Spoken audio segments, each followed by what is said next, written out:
Bismillah. Assalamualaikum warahmatullahi wabarakatuh.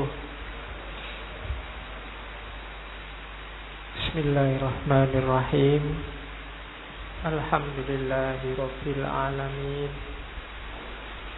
Wa bihi nasta'inu ala umurid dunya waddin. Allahumma sholli wa sallim wa barik ala habibina wa syafi'ina Sayyidina wa maulana Muhammadin wa ala alihi wa ashabihi wa man tabi'a huda ila yaumiddin. Amma ba'du. Bismillah. Mari kita lanjutkan ngaji kita malam hari ini, pas tanggal 1 Februari. Kita awali dengan sesi baru. Kita akan membahas tentang cinta. Sesi ini kita bagi 4 ya, karena 1 bulan 4 minggu. 2 minggu pertama kita bahas dari tradisi barat. Kita ketemu Plato dan Erich Fromm, muridnya Freud, penerusnya Karl Marx. Kemudian 2 minggu terakhir kita ketemu dengan Robiah Adawiyah, dan yang terakhir kita ketemu sama Rumi. Oke, ya meskipun hujan deras tidak apa-apa ya, kita tetap ngaji aja. Semoga suara saya masih terdengar meskipun kalah sama suaranya hujan. Yang di belakang kalau nggak dengar boleh maju. Ya, yang hujan-hujan seperti ini memaksakan hadir, bagus. Yang nggak hadir juga bagus. Ya, kan Nabi Muhammad kan gitu. Satu ketika Nabi itu diwaduli oleh Abu Bakar sama Umar. Abu Bakar ini kalau sholat lail setelah sholat isya, sebelum tidur. Kalau Umar, ya pokoknya tidur nanti bangun di sepertiga malam.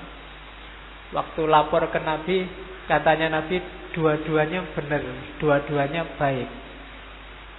Abu Bakar orang yang hati-hati karena dia takut mungkin nggak bisa bangun di sepertiga malam yang terakhir.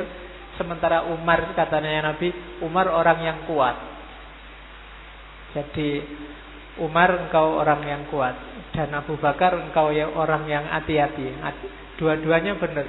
Maka yang berangkat ngaji hujan-hujan itu orang yang kuat, jadi bagus. Yang tidak berangkat itu orang yang hati-hati.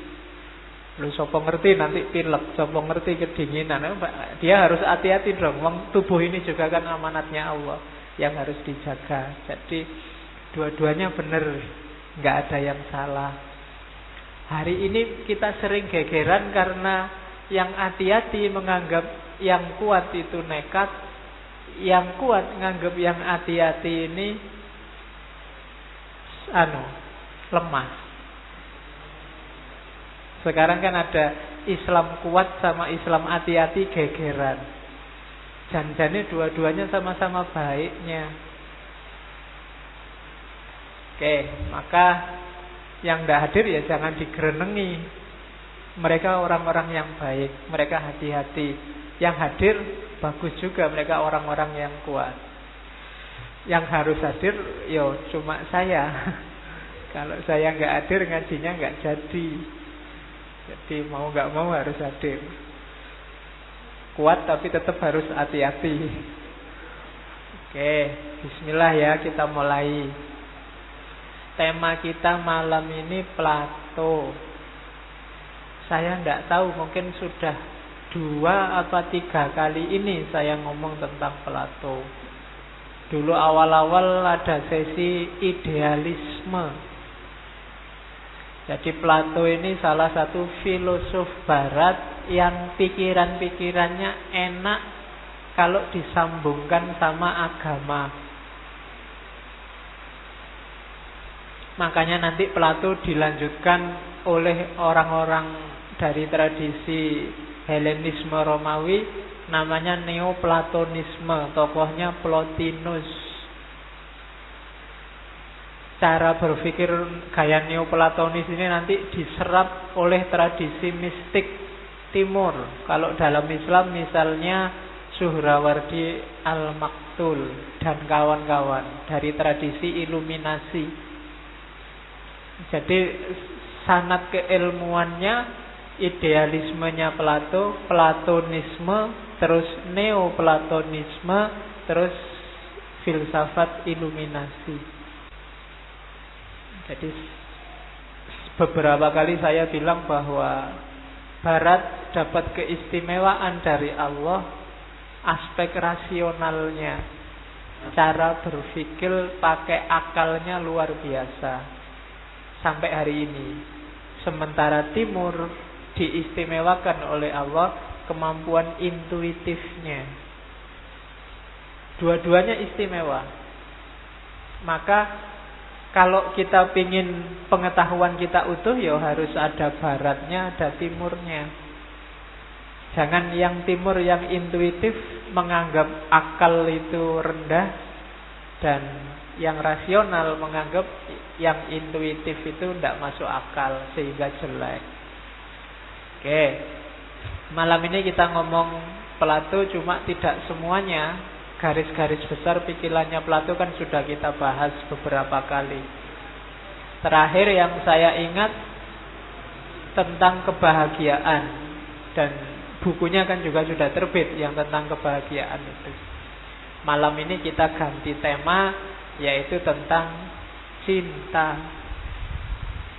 Ya, ya saya tidak tahu yang di kepalamu apa kalau saya ngomong cinta. Biasanya yang muncul kan gambarnya orang pacaran. Ya, kamu ngumumkan pun mesti arahnya ke situ. Hubungannya mesti antara yang jomblo dan nggak jomblo. Nggak, arahnya nanti nggak ke situ. Pertama-tama nggak ke situ. Kita lihat ya, dari Plato sampai minggu depan Erich Fromm, terus dilanjutkan Robiah dan Rumi. Jadi cinta itu bahasa Indonesia dari bahasa Sanskerta sebenarnya. Kata-kata cinta itu, mungkin kalian tiap hari ngomong cinta tidak pernah ngelacak ya, kata-kata cinta itu dari mana. Kata-kata cinta itu dari bahasa Sanskerta, artinya malah tidak ada hubungannya seperti yang kamu bayangkan. Artinya itu pertimbangan, pemikiran. Jadi dari Sanskerta nanti ada istilah, kalau dalam bahasa Sanskerta itu cinta para. Cinta para itu orang yang hanyut dalam pikiran, orang yang terpesona oleh pikiran, itu cinta para. Dan itu yang hari ini kita pakai kata-kata di Indonesia, cinta. Meskipun nanti katanya sastrawan Remi Silado itu bukan bahasa Sanskerta, tapi bahasa Spanyol. Kesini dibawa oleh orang-orang Portugis. Artinya tali. Makanya kan hari ini kan kita ada istilah putus cinta. Itu berarti talinya putus. Zaman dulu kalau orang jatuh cinta terus tunangan, simbol bahwa dia sudah tunangan itu pakai diikat dengan tali yang warnanya merah. Makanya cinta itu bisa putus, bisa nyambung karena hubungannya sama tali. Dipakailah istilah cinta. Oke, yo istilah yang lain banyak. Ada istilah sayang, ada istilah kasih, dan lain-lain. Kita lihat 1 bulan ini ya, kita main-main dengan itu. Jenisnya ada cinta jasmaniah, ada cinta persahabatan, ada cinta ketuhanan. Itu biar kenal aja istilah-istilahnya. Cinta jasmaniah itu ya fisik, Ini yang konotasinya pacaran tadi, ketertarikan yang ada hubungannya sama seksualitas, cinta jasmania. Bahasa Yunaninya eros. Bahasa Sangsekertanya kama. Makanya ada kitab seks, filsafat seksnya yang dari India, judulnya Kama Sutra. Ya, Kama Sutra. Kelihatannya dulu pernah kita bahas itu Kama Sutra satu sesi. Alhamdulillah kelihatannya rekamannya nggak jadi. Saya lupa juga slide-nya masih ada apa enggak, tapi itu Kama namanya. Saya membayangkan entah kapan nanti ada 1 bulan penuh kita tidak ngomong cinta tapi ngomong seks. Mungkin ruangannya jangan di sini ya, tidak enak. Ya, kan nanti ada Kama Sutra. Orang Jawa kenal orang Jawa Hindu, asalnya dari India, ada filsafat namanya tantrisme. Kan? Islam fikih kan juga punya konsep seksualitasnya. Menurut saya konsep seksualitasnya Islam agak luar biasa. Kapan-kapan kita bisa bahas itu. Tidak kalah sama Kama Sutra atau tantrisme. Oke, orang Jawa juga punya filosofi sendiri. Kapan-kapan tapi ya kita ngomong itu. Jangan sekarang, besok kalau kalian sudah punya istri. Oke, jadi eros, kalau Latin ada amor, makanya ada dewa amor. Dewa amor itu bahasa Latin dari eros. Eros itu dewa cintanya Yunani. Kalau kalian mungkin surfing lihat ada gambarnya. Biasanya simbolnya pakai bayi. Bayi kecil ada sayapnya bawa panah. Itu eros. Padahal nanti dalam mitologinya eros ini tinggi, besar, gagah, ganteng. Karena dia putranya Afrodit. Afrodit ini dewi yang paling cantik, istrinya Ares. Ares dewa perang. Afrodit ini anaknya Zeus, berarti Eros itu cucunya Zeus. Nah, itu cinta jasmania. Hati-hati panahnya Eros itu, kalau kalian sudah kena panahnya Eros, itu sudah kelepek-kelepek, tidak bisa mengelak. Orang jatuh cinta, sebelum kamu jatuh cinta bisa kamu tahan, tapi kalau sudah jatuh cinta itu sudah wallahu a'lam bishawab.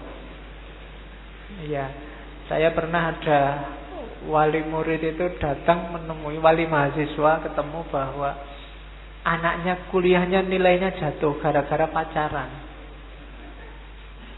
Sumpek tuh itu saya jawabnya, masa tak larang pacaran, masa tak terus ada SK untuk mahasiswa jangan pacaran, kan susah. Ya cuma tak bilang ini aja, Bu, ya anak muda itu kalau belum jatuh cinta dilarang untuk jatuh cinta lebih mudah daripada sudah jatuh cinta dilarang melanjutkan cintanya, itu nilainya pasti lebih jatuh lagi. Kalau tidak percaya ya kamu coba aja. Oke, ya kamu coba jatuh cintalah sama yang pasti kamu ditolak.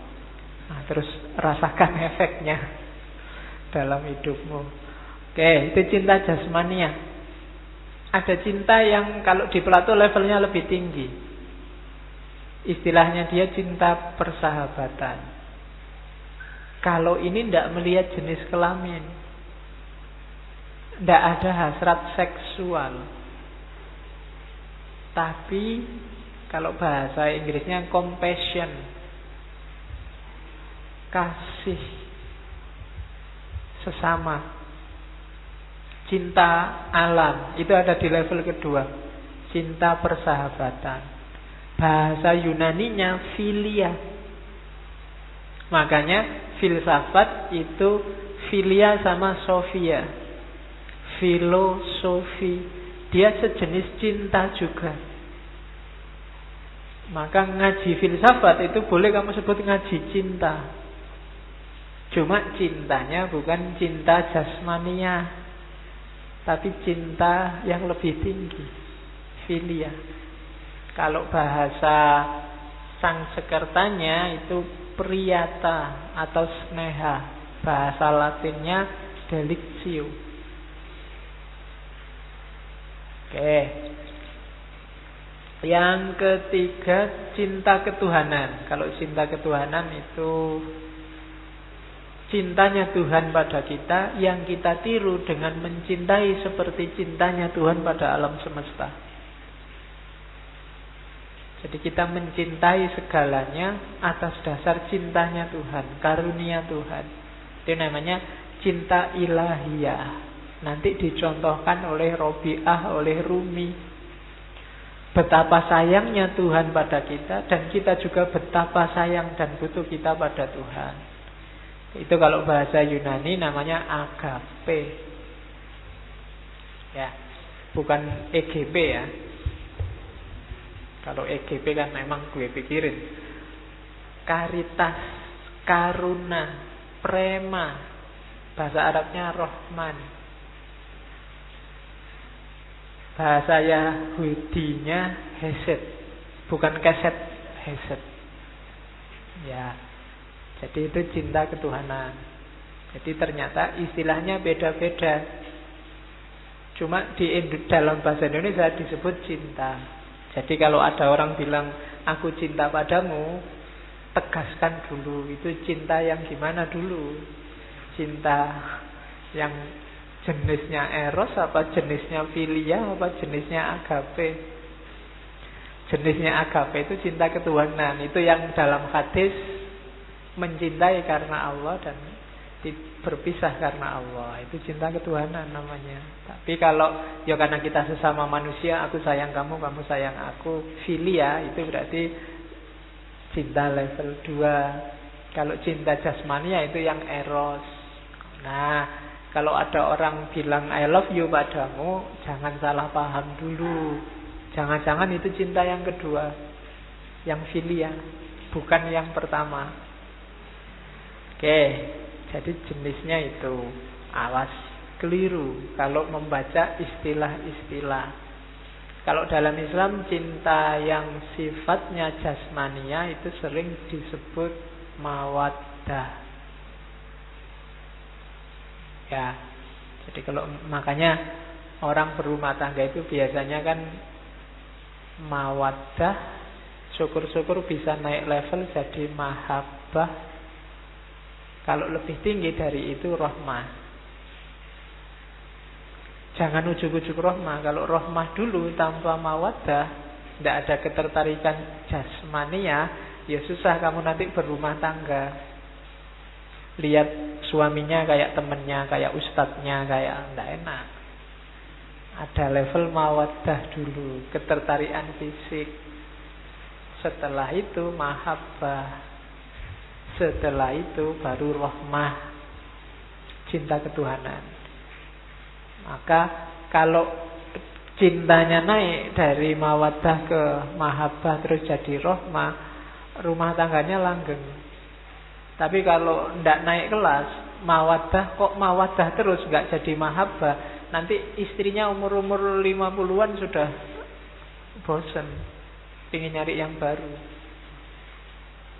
Kenapa? Ya karena jasmania, fisiknya kan sudah berubah. Secantik apapun orang umur 50, 60 ya pasti sudah berubah. Makanya saya sering bilang, makanya nyari istri biar langgeng, jangan cari yang cantik.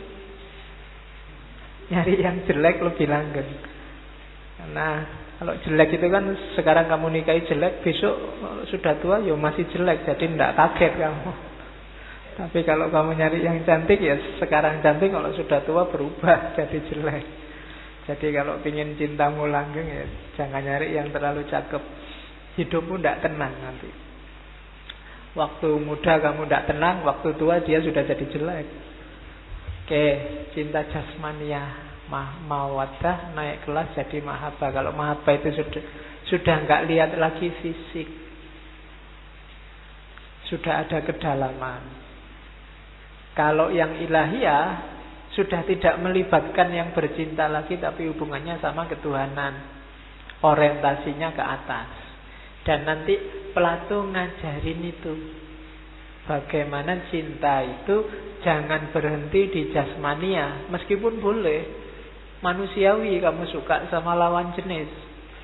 Bahkan nanti di salah satu kitabnya Plato namanya Phaedrus, Plato itu kan biasanya bukunya pakai dialog. Ada salah satu narasi dari temennya yang menyetujui homoseksualitas di buku itu, cuma nanti dibantah oleh Socrates. Cara mikirnya tidak begitu, katanya Socrates.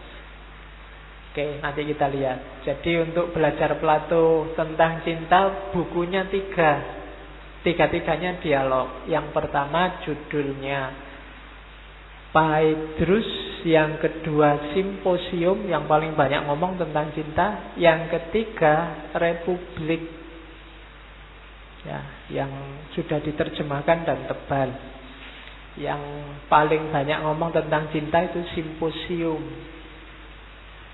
Simposium itu dialog antara Socrates dan kawan-kawan yang sedang berpesta. Dan beberapa di antaranya mabuk terus ngomong tentang cinta. Itu dalam narasinya Plato. Jadi tradisinya orang Yunani kan lesehan, ngobrol-ngobrol, tapi ngobrolnya berkualitas. Tidak ngomong yang aneh-aneh, apalagi yang hoak-hoak. Sekarang alhamdulillah sekarang hoaknya berkurang. Cuma saya tidak tahu ya apa hoak apa enggak, karena orang-orang posting itu sekarang mesti diawali semoga ini bukan hoak, terus cerita podo wae.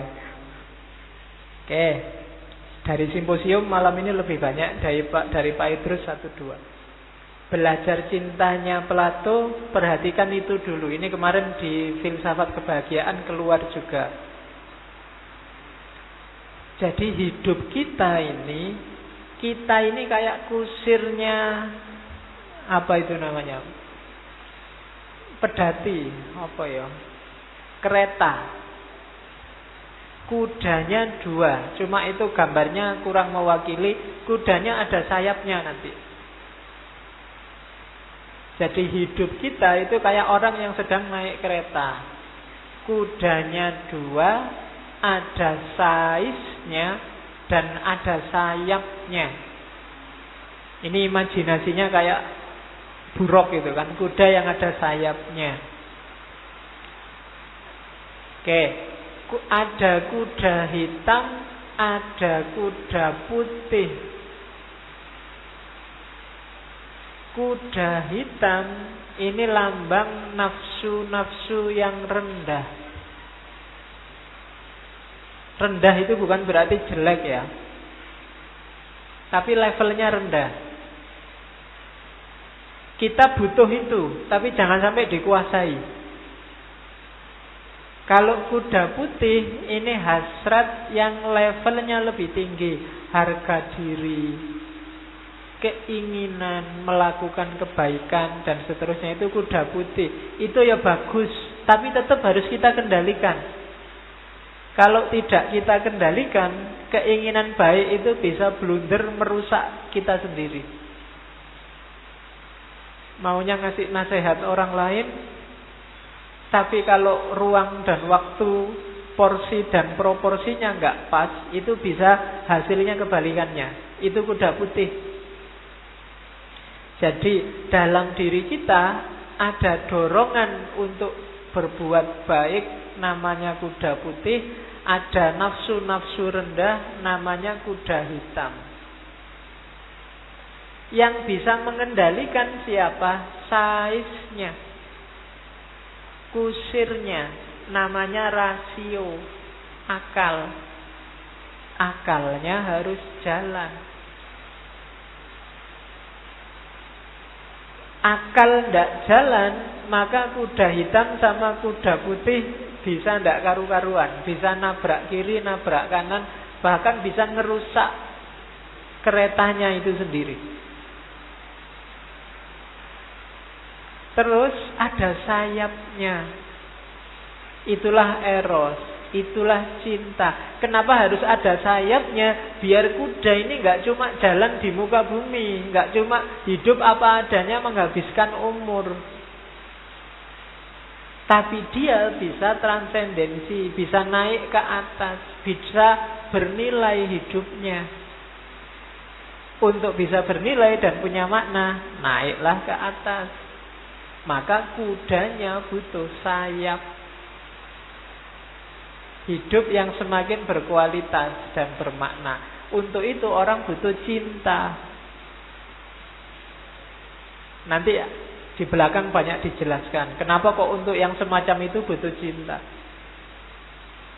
Kenapa kok kalau tanpa cinta hidup kita biasa-biasa saja? Kayak kereta yang jalannya di bumi saja, nggak bisa terbang, nggak bisa melayang. Jadi bagi kalian yang nggak punya cinta, umurmu habis hanya untuk makan, minum, tidur, nongkrong, weanan. Nggak ada gelombangnya, kamu nggak bisa naik ke atas. Meskipun resikonya memang semakin kamu naik tinggi ke atas, ada resiko kamu jatuhnya lebih sakit. Nggak masalah.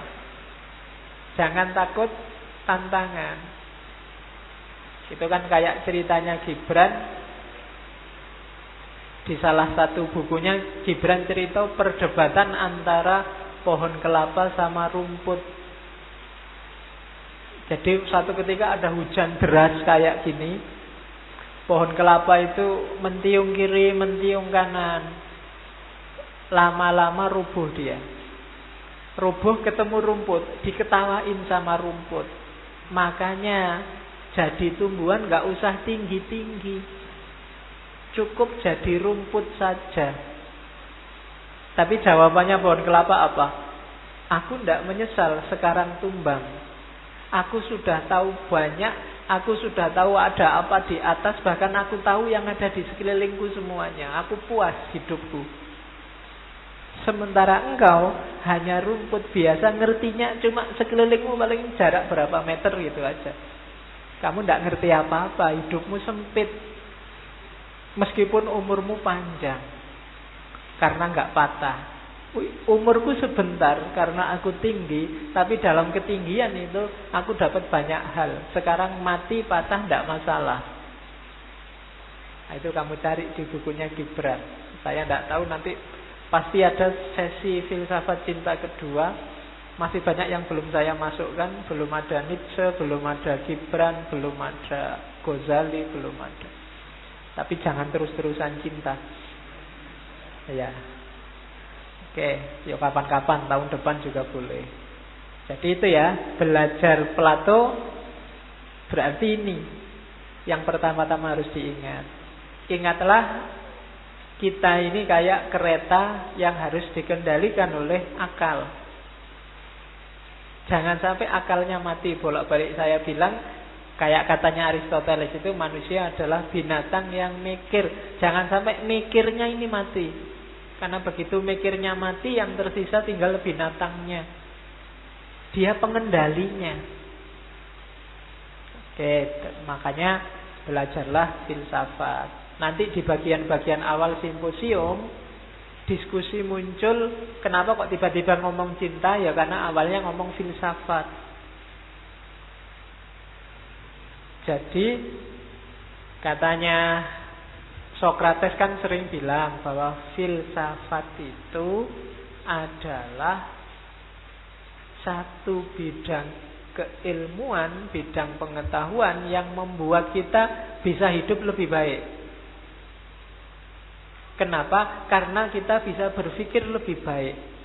Sokrates kan gitu. Pengetahuan meniscayakan kebaikan. Pengetahuan yang benar, perbuatan pasti juga benar. Tidak mungkin orang ngerti pengetahuan yang benar, perbuatannya salah. Kenapa? Orang kayak gini katanya Plato berarti dia belum benar-benar tahu. Dan dia orang bodoh. Karena kalau orang benar-benar ngerti, kalau dia tahu kebaikan, dia pasti melakukan kebaikan. Jadi katanya Sokrates, makanya untuk hidup dengan baik kita butuh filsafat. Filsafat itu menunjukkan pada kita, ini loh modusnya hidup yang benar dan baik itu. Filsafat itu menunjukkan pada kita nggak perlu takut ini, nggak perlu takut itu. Kita harus melakukan ini, jangan melakukan itu filsafat. Jadi yang sudah ngaji filsafat sampai sesi 140 sekian, harusnya hidupnya lebih baik kualitasnya. Kalau belum, yo tanyalah pada Sokrates. Kok bisa belum? Harusnya wawasannya tambah, kualitas hidupnya juga naik. Harusnya itu. Itulah hakikatnya filsafat. Kalau belum nyampe situ, ya mungkin masih sofis, bukan filosofia. Kalau sofis itu pengetahuannya banyak, tapi pengetahuan ini diolah untuk kepentingannya sendiri, hasrat individualnya. Makanya kaum sofis ini selalu gegeran sama Sokrates. Nanti di situ juga ada orang sofis di simposium. Jadi jangan jadi sofis, jadilah filosofis. Oke, terus berarti apa? Filsafat itu belajar tentang hidup, belajar tentang manusia. Dan salah satu gejala manusia, gejala hidup yang luar biasa dalam manusia itu cinta. Setiap kali kajian cinta, pasti di situ disebut bahwa cinta adalah puncak fenomena mentalnya manusia. Jadi dia penting. Makanya kalau filsafat itu belajar tentang hidup, dia harus juga belajar tentang cinta. Nanti di awal-awal disebut, ya berarti tema cinta itu tema yang penting, harus dibahas. Kesimpulannya itu. Maka nanti ada sekitar 8 orang dalam buku simposium itu, semuanya beropini, berpandangan ngomong tentang cinta. Oke. Terus kita lihat orang pertama yang ngomong dalam simposium. Sebelum ke sana, nanti didefinisikan dalam buku Phaedrus, cinta itu divine madness. Cinta itu madness. Madness itu kegilaan. Tapi divine madness itu kalau di bahasa Indonesia kan mungkin gila tapi ilahiyah. Susah ya definisi kegilaan tapi sifatnya, karakternya ketuhanan. Gendeng tapi ketuhanan. Susah ya. Bukan ketuhanan yang maha gila loh ya, tapi kegilaan yang bercorak ilahi. Itu cinta. Tidak ada cinta yang tidak gila. Kalau kamu belum nyampe level gila dalam tanda petik ya, bukan gila beneran. Kalau kamu belum nyampe level gila, kamu belum cinta beneran. Makanya dalam Phaedrus disebut, ya kegilaan itu ada 2. Ada kegilaan karena memang sakit jiwa. Kalau ini sih nggak usah dibahas, ya dibawa aja ke dokter. Yang kedua ini, yang divine madness, kegilaan yang ilahiyah. Ini khas. Dia tidak normal kayak yang lain. Dan katanya Sokrates di Phaedrus itu, kegilaan ilahiyah itu sebenarnya 4 jenis. Salah satunya cinta. Kegilaan ilahiyah itu, ya yang pertama madness of prophecy. Profesi itu semacam kenabian. Para nabi, para pembaharu, orang-orang yang dapat ilham untuk melakukan perubahan sosial, itu kan orang-orang yang gila. Nggak normal. Yang lain hidup enak-enak kok dia mikir neko-neko, ngerusak tatanan. Itu kan kegilaan. Itu nabi yang bisa. Jenis pertama, kegilaan. Jenis kegilaan yang kedua adalah madness to escape guilt and hardship. Biasanya orang yang terjebak oleh kerumitan, kesalahan, atau hidup yang beratnya beban luar biasa, itu agak gila. Ketika solusi-solusi normal tidak bisa, itu pikirannya biasanya mulai muncul yang alternatif-alternatif. Itu kegilaan, hardship, dan escape guilt. Itu jenis divine madness juga. Kayak kamu mungkin ada masalah, dipikir yang lurus, nggak ketemu solusinya. Wis ngewarang wae lah piye carane. Itu madness, gendeng kan itu. Wong solusi normal tidak bisa kok kamu ambil solusi ngawur aja. Ini butuh kemampuan, tidak sembarangan. Itu madness. Kayak kamu ujian, tidak ngerti dosennya kita tanya apa, wis dikewarang wae sapa ngerti bener. Itu jenis madness juga. Jenis kegilaan juga. To escape guilt and hardship. Jadi maka kalau kalian ingin hidupmu berkembang, hidupmu semakin naik kualitasnya, kamu butuh kegilaan ini. Yang nomor 3 kamu butuh. Jadi bikin hidupmu berat, kamu merasa di pressure A, di pressure B, di pressure C, nanti otakmu akan meletek.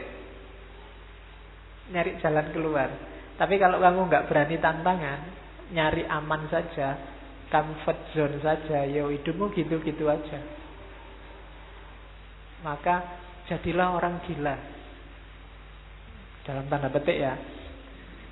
Nanti kamu gendeng beneran. Sing disalahke ngajinya. Masa disuruh gila kok kemarin. Terus yang keempat, madness of poetry. Poetry itu ya sastrawan, puisi. Ini ya butuh orang-orang gila. Jadi puisi kok isinya lurus, delujur, gak ada yang baru ya gak laku mesti. Harus inspiratif, ada yang baru. Maka orang-orang budayawan, sastrawan itu kan pikiran-pikirannya kadang mengejutkan. Itu jenis madness juga, kegilaan. Orang yang bisa keluar dari cara berpikir normal. Dan yang terakhir ini, kegilaan cinta. Katanya Plato, kegilaan ketika kita melihat keindahan pada sesuatu yang kita cintai. Itu kegilaan. Lagi nongkrong pinggir jalan kok ada yang lewat, indah lagi, kamu kan rada gendeng sebentar, agak ya. Pokoknya yang lurus-lurus lupa sudah. Wow, mesti gitu kan. Wow, mesti gitu kamu lihatnya. Itu semacam kegilaan. Dalam cinta juga begitu. Apalagi kamu jatuh cinta beneran. Yang pernah pacaran atau sedang pacaran pasti ngerti betapa gilanya orang jatuh cinta itu. Hujan-hujan kayak gini disuruh jemput, ngaji lagi. Itu kan hanya orang gila yang mau. Ngapain enak-enak. Apalagi nanti pulangnya disuruh neraktir, bayari lagi. Dan itu mau. Itu kan luar biasa. Dia sendiri suruh bikin makalah, malah males-malesan, dimarahi dosennya. Tapi begitu si dia yang minta bikin makalah, melekan dibela-belain. Itu kan kegilaan yang luar biasa. Jadi divine madness. Bagi yang memang sedang jatuh cinta, kerjasamalah sama dia yang kamu cintai itu untuk mendorongmu produktif melakukan yang baik-baik. Kalau bisa kerjasama semacam itu, kalian berdua bisa naik kelas hidupnya dengan energi cinta. Jangan disuruh yang nggak penting.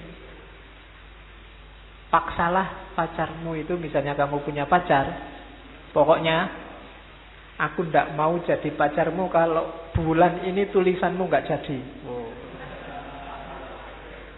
Kalau semester ini tesismu nggak jadi, kita putus saja.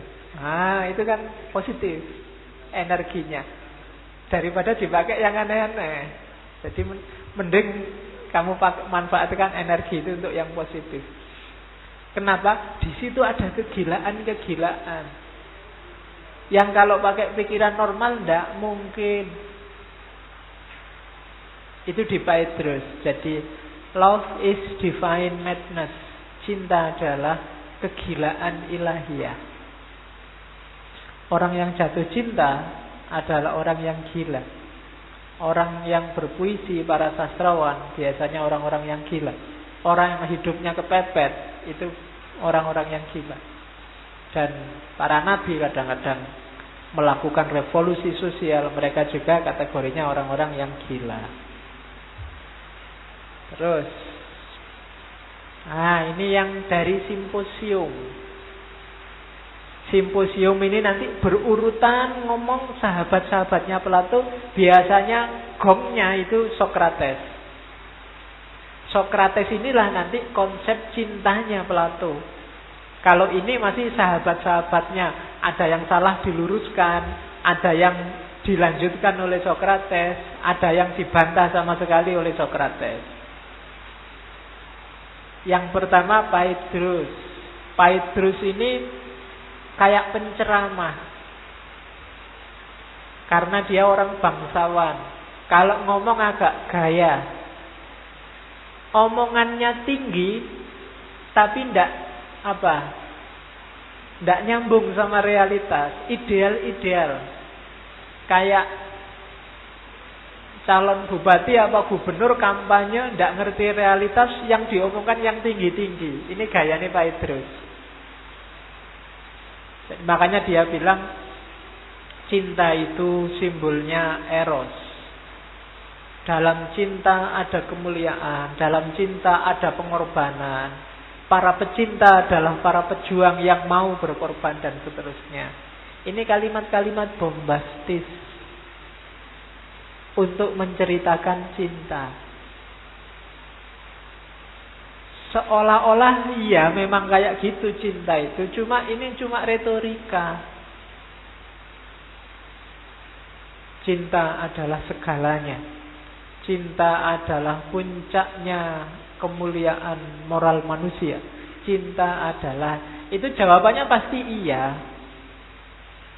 Iya memang begitu. Tapi terus gimana realitasnya? Hakikatnya cinta itu apa kan? Cinta itu mulia, iya. Hidup ini harus dikembangkan dengan kasih sayang, iya. Tapi uraian detailnya kayak gimana? Pokoknya kita harus membasmi kemiskinan. Pokoknya gimana orang Indonesia ini rukun, utuh. Iya lah ngomongnya enak, ya prakteknya gimana? Wong sekarang sudah jelas gegeran, sudah tawuran. Sebentar lagi perang kalau tidak ada yang misah. Kita hari ini kan kayak anak kecil yang saya ingat zaman saya kecil itu kalau sedang main sama teman. Misalnya ada yang salah apa itu. Sebenarnya aku tidak apa-apa, tapi temanku ini yang kurang ajar. Wih, digituin. Kalau aku nangis itu, kalau aku ngamuk itu, kalau dia akhirnya ngamuk tenang. Padahal aslinya nggak apa-apa loh. Dipanas-panasi sih sama teman-teman. Misalnya ada yang salah padaku, jadi aku rapopo. Tapi kok terus temanku yang satu, kalau aku digituin tak sikat. Kalau aku digituin tak balas. Akhirnya ingin balas beneran. Hari ini banyak yang kayak gitu. Kamu dipanas-panasin, kamu tidak sadar sedang dipanas-panasin biar menyala semua dan nanti tawuran. Begitu tawuran, yang tadi panas-panasin yang tepuk tangan, ayo terus sikat aja terus, mesti gitu. Seneng dia, sukses provokasinya. Phaedrus ini gayanya itu sebenarnya. Dia ngomong tinggi-tinggi teoritis. Cinta itu mulia, cinta itu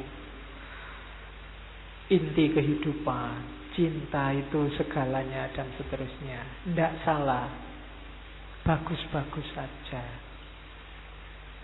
Cuma terus gimana menjalankan cinta ini? Cintailah musuhmu. Kalau kamu ditampar pipi kiri, kasih pipi kananmu. Lu yuk panas ta yo. Ya kan, prakteknya piye gitu. Oke, itu sebenarnya mungkin ada lanjutannya. Kalau tampar kiri kasih kanan, kalau kanan juga ditampar, balas sekeras-kerasnya. Terusannya ngono. Oke, jadi cinta itu mulia. Ya wes, manut wae lah. Kalau orang ngomong kelas-kelas tinggi gini, ya lah wes bener. Yang penting terus gimana? Ini Phaedrus. Ada yang kedua. Ini dokter. Kalau dokter ini sangat teknis. Namanya Erik Makhus. Dialog juga di situ. Jadi ini dia bilang bahwa cinta itu unsur yang paling penting, baik jasmaniah maupun rohaniah. Orang yang batinnya penuh cinta jauh lebih sehat, baik jasmani maupun rohani. Bahkan dia bilang cinta itu berpengaruh dalam segala hal. Binatang, tumbuhan, tanaman itu bisa dipengaruhi oleh cinta. Bahkan hewan paling buas pun, kalau kamu pelihara dengan penuh kasih, ya dia manut, asal dia nggak pas kelaparan. Kan ada yang kelaparan, ya kamu sendiri yang dimakan nanti. Wong itu insting. Tapi kalau dia hidupnya normal, dia bisa takluk oleh cinta. Tumbuhan juga begitu. Saya tidak tahu bidang ilmunya namanya apa, tapi saya lihat banyak penelitian misalnya yang kayak pengaruh airnya yang Jepang itu.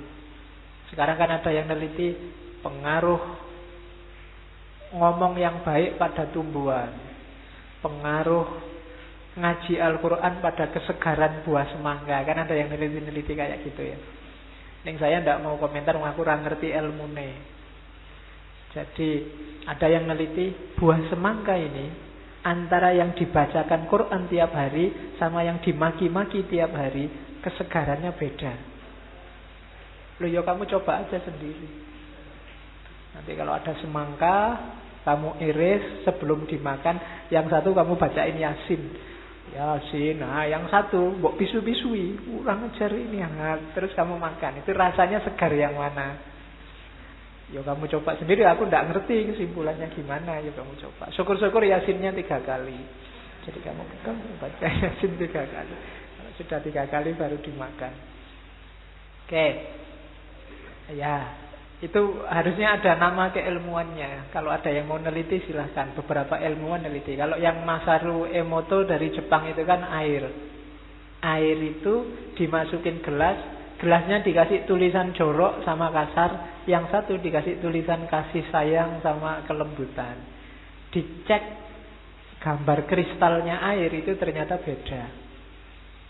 Itu nanti bisa disambungkan sama kiai-kiai, ustadz-ustadz yang kalau menyembuhkan cuma dibacain Fatihah di air terus dia bisa menyembuhkan. Mungkin kalau ustadz kan auranya beda sama kita. Kamu kalau moco wing piro ya rampung kowe. Aura, kamu kan gak punya aura, punyanya aurat.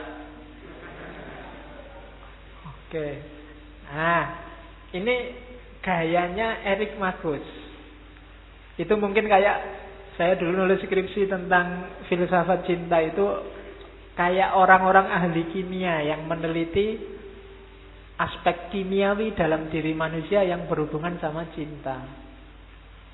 Ini sangat kimiawi, jadi cinta itu bukan gejala mental, dia cuma gejala kimia dalam tubuh kita. Jadi kenapa kalau lihat lawan jenis terus kamu berdebar-debar, rasanya ada yang naik, mungkin adrenalinmu naik, apa-apamu yang naik, rasanya kok panas ini ya. Nah itu ada zat kimiawi yang bereaksi. Setiap kali kamu jatuh cinta, zat ini diproduksi. Semakin dalam cintamu, semakin dia diproduksi masif. Maka kalau sudah jatuh cinta, untuk tidak cinta lagi itu susah. Sudah terlanjur jatuh. Ya, jadi maka, dan zat ini saya, yang di buku itu saya tulis, zat ini habisnya sekuat-kuatnya kalau dipakai terus-menerus itu 2 tahun. Jadi 2 tahun zat ini bisa habis. Kalau kamu pacarannya gayanya boros, yang-yangan tiap hari, pokoknya terus tiap hari I love you, I miss you, lama-lama enggak lama, sebenarnya 2 tahun dia sudah habis. Kalau dasarnya hanya ketertarikan fisik, orang yang hanya berhenti di situ maka sangat rentan untuk selingkuh, nyari yang lain. Kalau sudah 2 tahun, maka jangan lama-lama pacaran. Yang gawat yang nikah. Kalau nikah juga tidak bergerak dari ranah itu, bisa nyari yang lain di tahun ketiga. Maka tadi saya bilang levelnya nggak boleh berhenti di mawaddah, dia harus naik ke mahabbah, syukur-syukur ke yang tertinggi rahmah. Kalau hanya di mawaddah, ya sudah nggak tertarik lagi. Secantik apapun istrimu besok, dalam jangka waktu tertentu rasanya lebih cantik yang lain. Makanya ada peribahasa rumput tetangga itu selalu lebih menarik. Itu yang bikin rumah saya nggak tak kasih rumput, biar nggak diliriki sama tetangga. Oke, jadi ini gayanya Eryximachus. Dia ini dokter.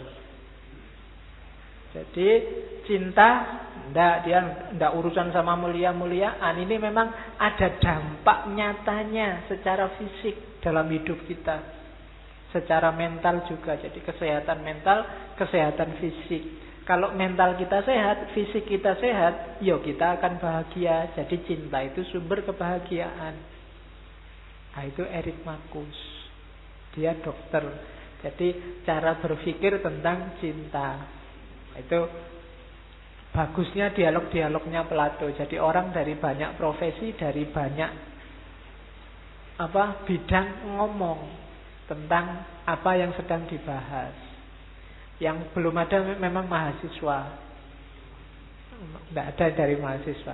Dan nanti hampir semua sahabatnya Plato itu ada judul bukunya, Phaedrus, Meno, dan lain-lain. Yang tidak cuma yang simposium ini. Karena simposium ini merujuk forumnya, tidak merujuk nama orangnya.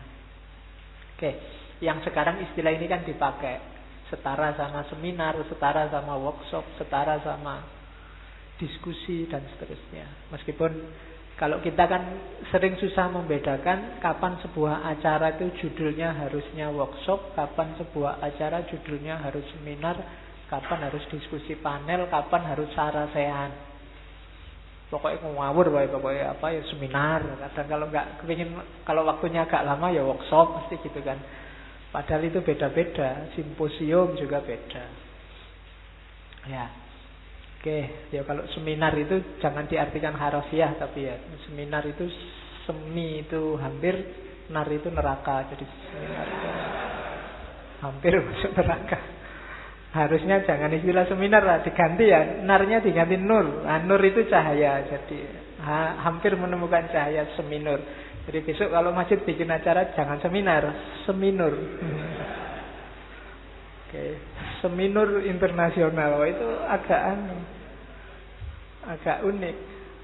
Oke, terus, kalau ini artis, budayawan, namanya Aristophanes. Ureanya panjang, enak dibaca, cuma ya puitis karena dia artis. Dari sinilah mungkin muncul gagasan kalau pacarmu atau besok jodohmu itu soulmate, belahan jiwa.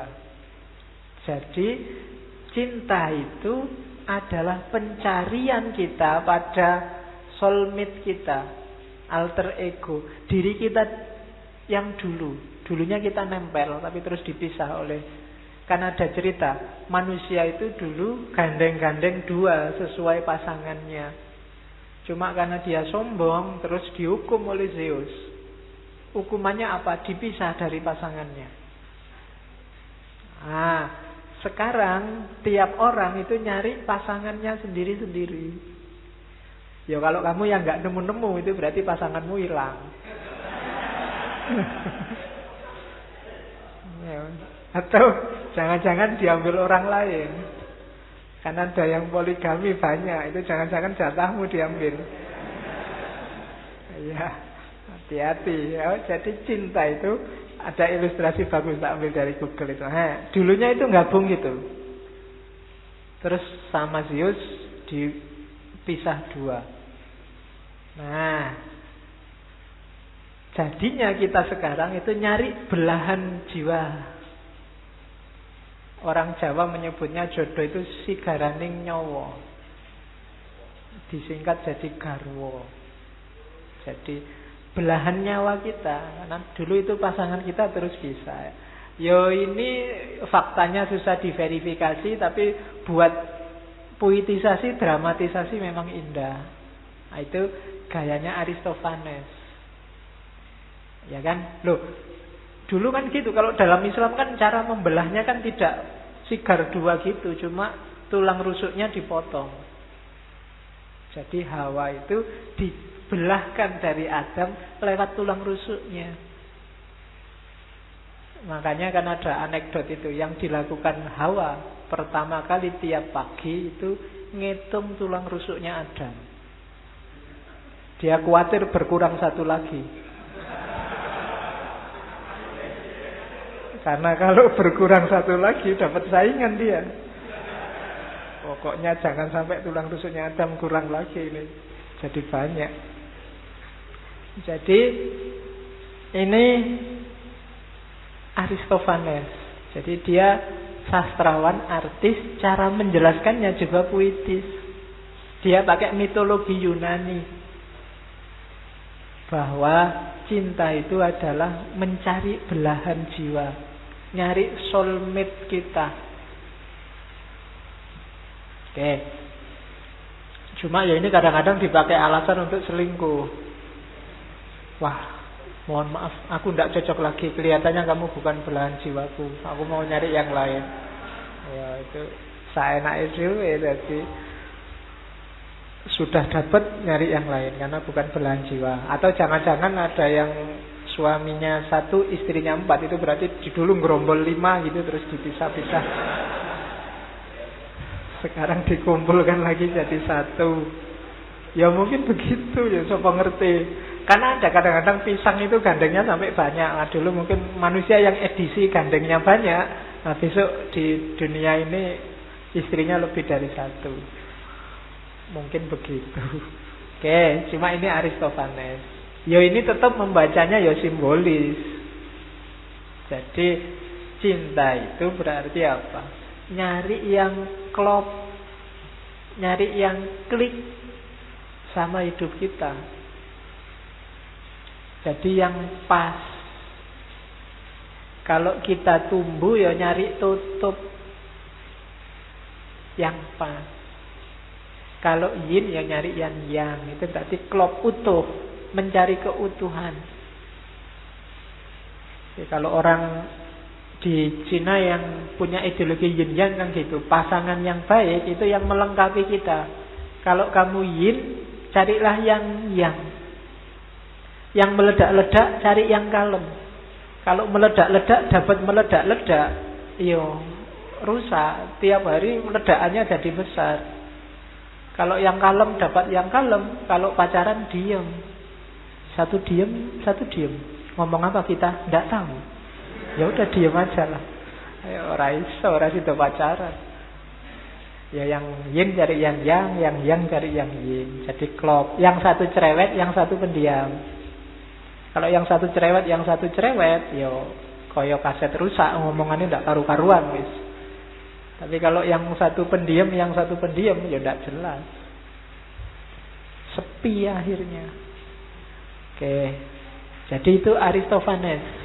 Jadi cinta itu berarti apa? Nyari kecenderungan jiwa yang cocok sama kita.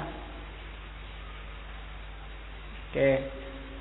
Terus ada lagi ini orang sofis yang tadi saya bilang. Ini nanti yang dikritik oleh Sokrates. Cinta itu urusannya anak-anak muda, gairah remaja.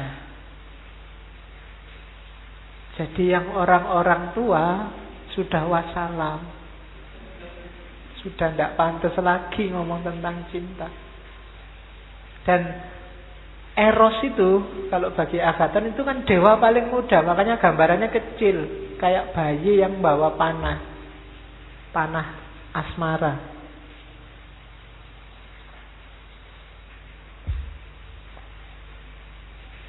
Jadi ya dia pakai logika anak muda, pakai logika kemudaan.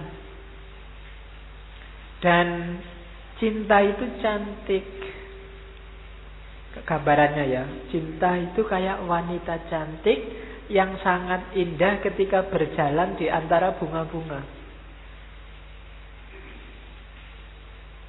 Dan dia tidak pantas jalan di tempat yang tidak ada bunga mekar di situ. Maksudnya apa? Kalau orang sudah tua, katanya Agathon loh ya, bukan kata saya, sudah tidak pantas lagi cinta-cintaan. Dia harus sudah naik kelas. Karena ini hasratnya anak-anak muda. Jadi kalau anak muda jatuh cinta, itu ya kita maklum. Kalau sudah tua kok masih ngejar-ngejar gadis-gadis, masih ya tidak pantas. Katanya Agathon loh ya. Jadi masih pantas. Makanya saya bilang jodoh itu di tangan Tuhan. Sampai umur 30. Kalau 30 kamu sudah tua, Tuhan lepas tangan sudah.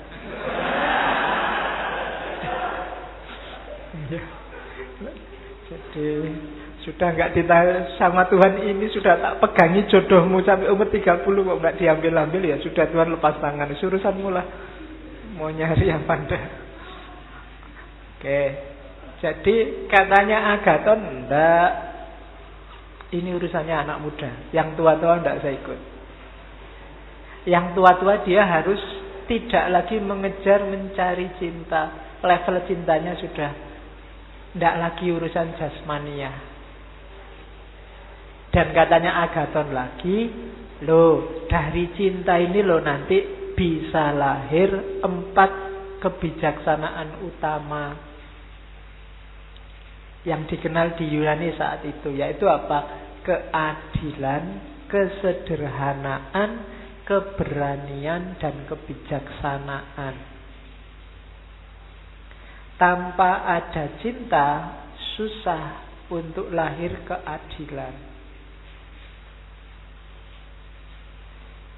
Oke, lupa, bukankah dengan cinta orang bisa tidak adil bela cintanya? Kalau orang demi cintanya terus tidak adil, itu bukan cinta.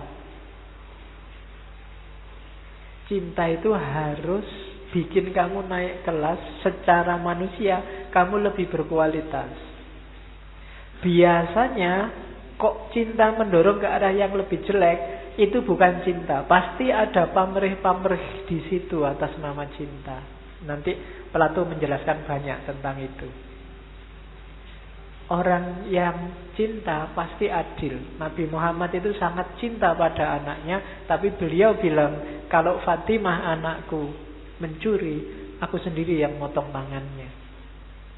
Itu justru menunjukkan cinta. Misalnya aku punya anak, kemudian anakku salah, harus dihukum. Itu menunjukkan aku cinta. Tapi kalau anakku salah terus harus tak belain, dia harus tetap benar, dia harus dianggap benar, ini justru menunjukkan kamu tidak cinta pada anakmu. Jadi cinta itu harus, kalau pacarmu salah, bilang aja salah. Kalau pacarmu salah, kamu bilang, enggak, kamu selalu benar kok, pacarku nggak mungkin salah, pacarku, itu kamu ngerusak dia. Tidak adil. Cinta melahirkan keadilan. Jadi bagi yang punya pasangan, bagi yang sudah menikah atau yang masih pacaran, harus saling memberdayakan, jangan saling merusak. Saling merusak itu antara lain tadi, kamu belain mati-matian, salah benar juga dibelain, itu merusak. Berarti bukan cinta yang benar. Dan melahirkan juga kesederhanaan, keberanian, kebijaksanaan. Dan katanya Agathon, yo ini cinta itu yang dipahami orang, bukan yang mistik kayak tadi, bukan yang pakai mitos, bukan yang pakai kedokteran, bukan yang bombastis kayak Petrus. Cinta itu ya biasa-biasa dan salah satu variabel hidup. Ah, ini Agathon, orang sofis. Oke. Nah, terus ada lagi sekarang ahli hukum, namanya Pausanias. Ini dalam simposium. Pausanian ini nanti membagi dua. Cinta itu ada dua jenis. Ada jenis vulgar namanya Afrodit Pandemos. Ada jenis lembut namanya nanti Afrodit Urania. Ini nanti teori ini dipakai oleh Socrates dan disempurnakan. Jadi yang pertama Afrodit Pandemos. Afrodit Pandemos itu ya cinta erotik, cinta romantik. Jadi cinta yang fokusnya pada kesenangan jasmania, nyari enak, kepuasan batin jasmania, itu nyari enak. Jadi namanya Afrodit Pandemos. Jadi antara yang mencintai dan yang dicintai saling memanfaatkan untuk kesenangan jasmania. Oke. Katanya Socrates, ini cinta tahap paling dasar dan tidak boleh berhenti di sini. Kalau berhenti di sini bisa bahaya. Cintanya bisa jadi racun. Cinta yang harusnya meningkatkan dirimu, kualitas hidupmu, dia bisa malah merusak. Cirinya Afrodit Pandemos itu, Afrodit itu ya dewa Afrodit itu. Ibunya Eros. Orang sering menyebutnya dewa cinta. Katanya dewa paling cantik. Meskipun kalau teman-teman baca sejarahnya di mitologi Yunani, ini dewa paling cantik tapi kadang-kadang ya jahat. Pingin menguasai semua laki-laki ganteng. Ya. Orang barat suka, kalau kamu suka googling, coba carilah dewa cantik yang paling banyak digambar oleh para seniman barat zaman dulu itu Afrodit. Biasanya gambarnya telanjang, dewi yang telanjang. Tapi memang kalau telanjang itu kan biasanya melihatnya jadi menarik. Ya, itu Afrodit. Nanti Afrodit ini yang melahirkan perang Troya karena dia menjanjikan perempuan cantik pada pangeran dari Troya namanya Paris. Cuma ternyata perempuan yang dijanjikan ini istrinya raja. Jadi terus terjadi perang Troya yang terkenal itu sampai 10 tahun. Melahirkan pahlawan yang kita kenal namanya Achilles.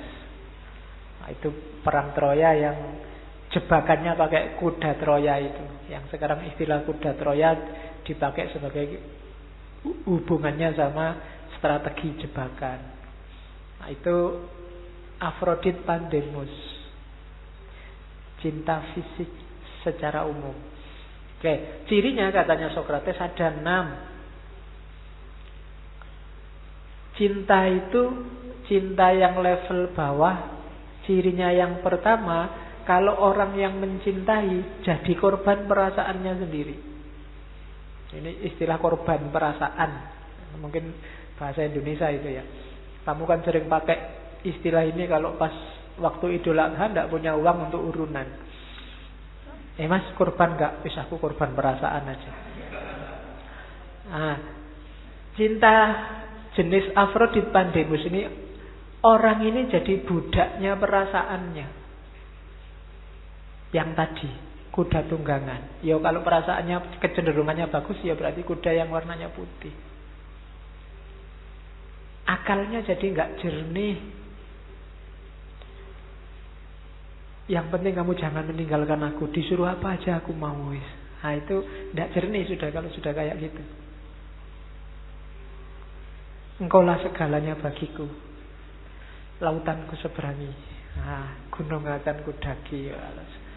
Itu kalau pas lagi seru-serunya jatuh cinta mesti begitu. Oke. Ya nanti kalau sudah jadi menikah tidak mungkin ngomong gitu lagi. Apalagi anaknya 4, terus nyari kerja susah, utangnya banyak, itu sudah ada lagi lautan yang diseberangi, gunung yang didaki. Tiap hari di sini gegeran. Oke, jadi dia jadi korban perasaan, itu ciri pertama. Terombang-ambing oleh perasaannya sendiri, tidak stabil. Kalau cinta bisa membuatmu sangat sedih, Dan kadang-kadang jadi sangat gembira, itu namanya nggak stabil. Ketika kamu sedih, cintamu surut. Ketika kamu gembira, cintamu naik. Pasang dan surut. Itu berarti cinta yang nggak stabil. Itu cirinya bahwa cintamu masih di level Afrodit Pandemus. Yang kedua, kamu jadi budaknya kesenangan cinta. Kamu pokoknya pengen senang terus dalam cintamu. Entah jalurnya apa. Pengen ketemu terus, pengen yang-yangan terus, pengen apel terus, pengen... Pokoknya senang. Ada yang tidak enak sedikit aja kamu marah-marah. Kamu galau. Nah, itu ciri kedua. Jadi kalau cinta kok tidak mau susah, nyari senang terus, itu alamat cintamu masih di level dasar. Terus cinta yang bikin yang dicintai jadi inferior. Cinta yang ingin yang kamu cintai sesuai harapanmu, kamu ingin dia kayak itu terus. Harus patuh. Pokoknya kalau ada WA dari teman yang itu tidak usah dibuka. Saingan itu. Pokoknya, jadi kamu ingin pasanganmu yang kamu cintai itu manut apa yang kamu inginkan, terus begitu. Kalau dia bantah, kamu galau. Nah, itu cinta level rendah. Yang keempat, cinta yang altruis, cinta yang mengorbankan dirinya. Pokoknya demi yang dicintai, lalu begitu. Aku susah, ndak apa-apa wes. Nah, itu cinta ndak sehat. Biasanya karena ada pamrihnya. Kamu juga harus begitu dong. Aku aja mau berkorban, masa kamu ndak mau?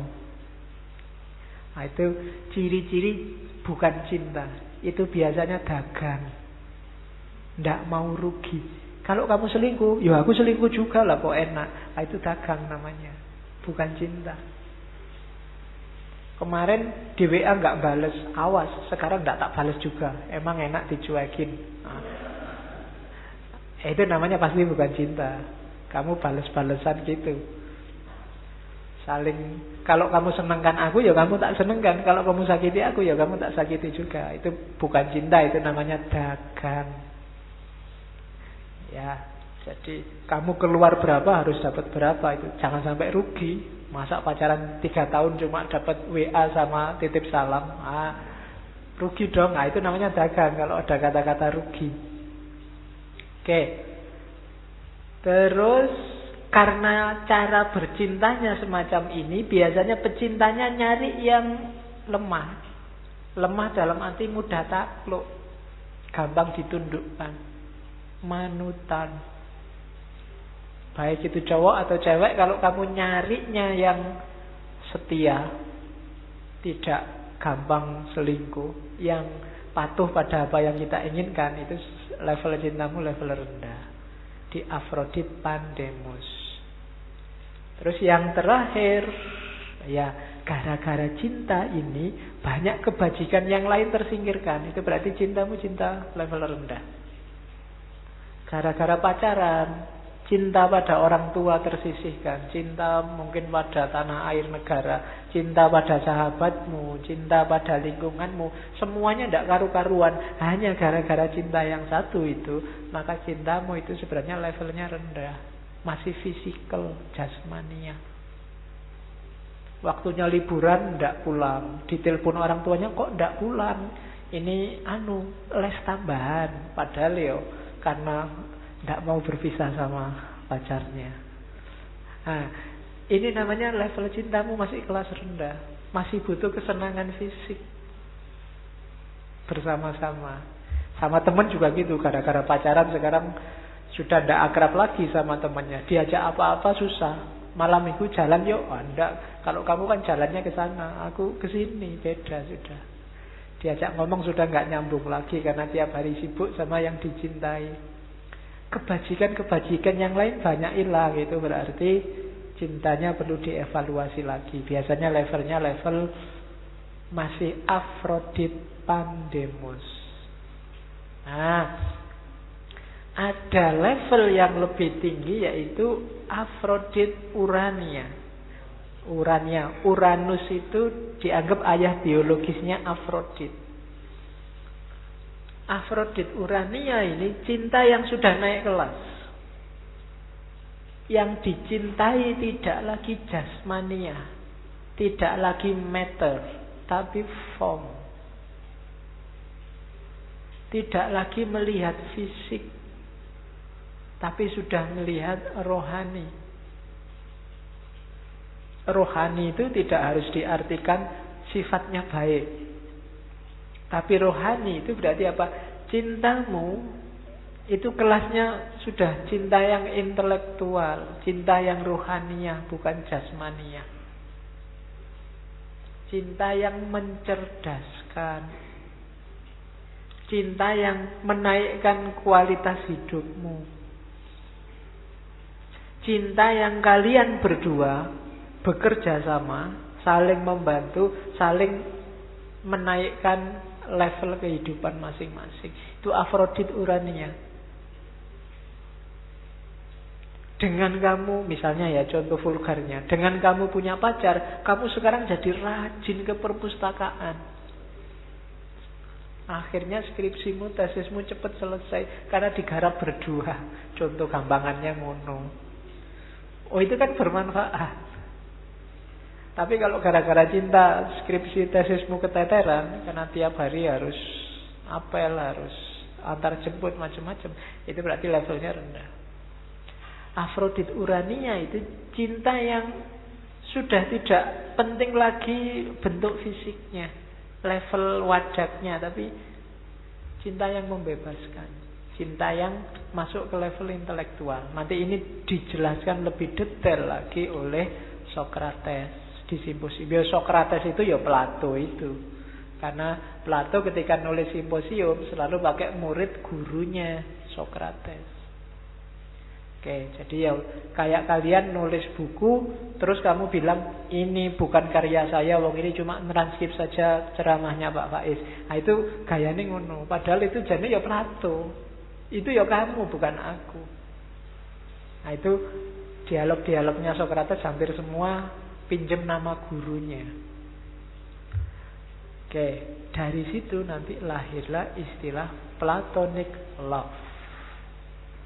Platonic love itu cinta jenis kedua tadi. Cinta platonik biasanya dilawankan dengan cinta romantik atau cinta erotik. Cinta yang erotik itu cinta yang jenis pertama. Jadi platonic love itu apa? Cinta yang tanpa hasrat jasmania. Ini universal. Kamu bisa ketemu siapa saja, bisa orang yang paling kamu cintai, meskipun kamu nembak ditolak, tapi tetap kamu cintai dan kamu memberikan kebaikan dan mengambil kebaikan dari cintamu. Itu namanya platonic love. Ya, analoginya ceritanya Eros. Eros ini kan anaknya Afrodit. Satu ketika Eros ini jatuh cinta sama Psyche. Psyche ini ya dewi juga, perempuan yang cantik luar biasa, yang bikin Afrodit iri. Karena Afrodit iri, dia pacarnya anaknya sendiri. Sama Afrodit dikutuk bahwa Psyche ini dikutuk untuk jatuh cinta sama laki-laki lain selain Eros yang jauh lebih jelek dari Eros. Ya karena yang ngutuk Dewi, kutukan itu kejadian. Meskipun Eros dan Psyche ini saling mencintai, tapi akhirnya berpisah. Karena Psyche katanya Eros sudah jatuh cinta sama laki-laki yang lain. Tapi meskipun mereka jauh, cintanya tetap hidup. Jadi terpisah secara fisik, tapi cintanya tetap hidup. Nah, itu nanti jadi inspirasi Plato untuk menggagas namanya platonic love. Cinta platonik. Jadi di level cinta platonik ini kamu gak perlu khawatir. Kamu boleh jatuh cinta sama siapa saja. Ditolak apa diterima, itu tidak ada urusan dengan itu. Terserah lah, kamu milih di TV artis yang paling cakep, yang kamu senangi. Kalau pengen cinta ya cinta aja. Temanmu di kelas yang sudah punya pacar, kamu suka-suka aja. Tidak masalah, nggak ada urusan sama fisik, diterima atau ditolak. Itu namanya platonic love. Platonic love ini nanti yang dijelaskan panjang lebar di simposium. Kita lihat penjelasannya. Oke, kayak gimana sih karakternya? Antara lain dijelaskan dalam Phaedrus.